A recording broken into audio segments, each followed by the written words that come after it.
இப்பொழுது நீங்களும் நானும் இதை பற்றி பேசிக் கொண்டிருந்தால் நாங்க நாங்க முட்டாள்கள். அதாவது புலம்பெயர்ந்த சமூகத்தில இருக்கிற உங்களுக்கு உங்களுக்கு போனியாக வேண்டும். இல்லாவிட்டால் உங்களுக்கு இப்ப சமூக வலைத்தளமாக இருந்தால் உங்களுக்கு லைக்ஸ் வேணும். இல்லாவிட்டால் உங்களுடைய வியாபாரம் நடக்க வேண்டும்.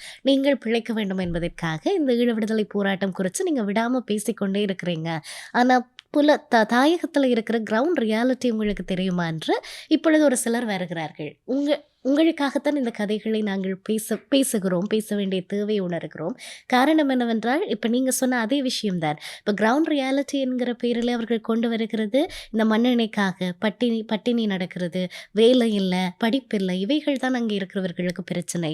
அவர்களுக்கு இப்ப விடுதலை போராட்டம் தேவையில்ல. அவங்கள பேசாம நீங்க நிம்மதியா இருக்க விட்டாலே போதும் என்பதுதான் அங்கே இருக்கிறவர்களினுடைய இப்போது எங்கள் மீது வைக்கிற குற்றச்சாட்டாக இருக்கிறது.